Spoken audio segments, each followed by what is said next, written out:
Well, for the very latest on the situation there, let's go live now to Lesbos, where journalist Mortaza Beboudi is standing by. Mortaza, thanks for joining us. Now, you're actually preparing a documentary on Moria. You were doing that when this fire happened. Tell us, first of all, a bit more about the evacuation this morning.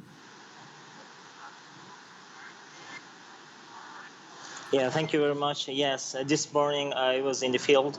I started early this morning by 5 a.m. Greek riot police wake up and forced hundreds of migrants to leave the street and go to the new temporary camp.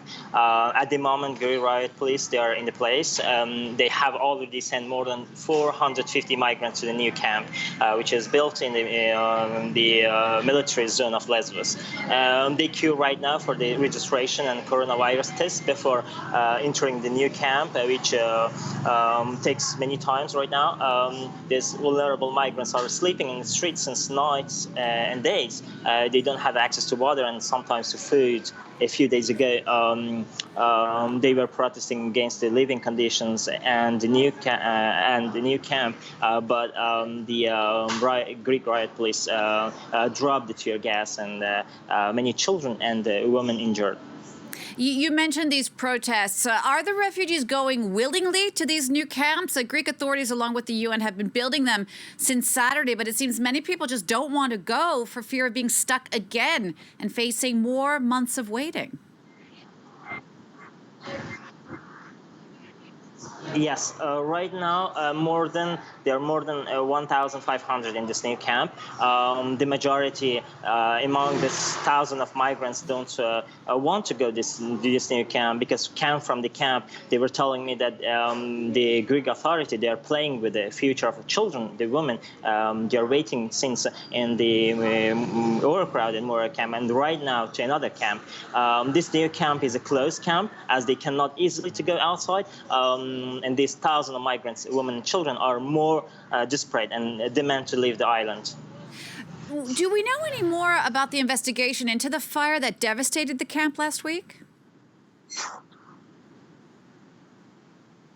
Yes, actually, right now the Greek authority already announced that they arrested 5 migrants.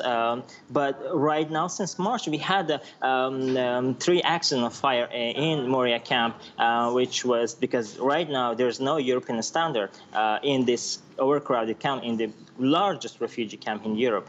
We had accident by the electricity. We had a fire accident by the fascists. Burned the camp, and right now they are putting on the refugees and migrants. Many of migrants, I talked to them, and they're telling no, they weren't the cause of this fire in the camp, but they're still in investigation. The Greek authority and Greek government, they already lied on the pushbacks in the Asian Sea, as more than 1,000 people pushed back to Turkey. But right now we don't know, right, and we cannot put this accident on the migrants and refugees. Mortaza, of course, we were also in the midst of a global pandemic. How badly has COVID hit the refugees there?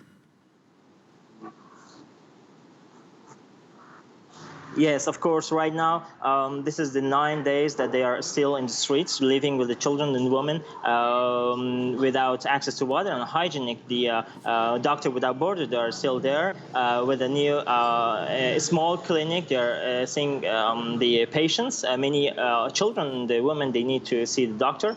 Unfortunately, there's no enough assistance, and the NGOs, they're also in the field. They don't have the access sometimes to these refugees. The journalists, we denied access since 3 days to this area. Of course, right now among these refugees, more than 10 migrants, they tested positive. There are those in a new camp right now, in temporary.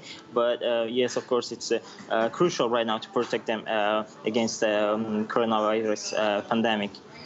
Mortaza, thank you for speaking to us. Mortaza Beboudi, they're a journalist speaking to us there live from Lesbos. Thank you.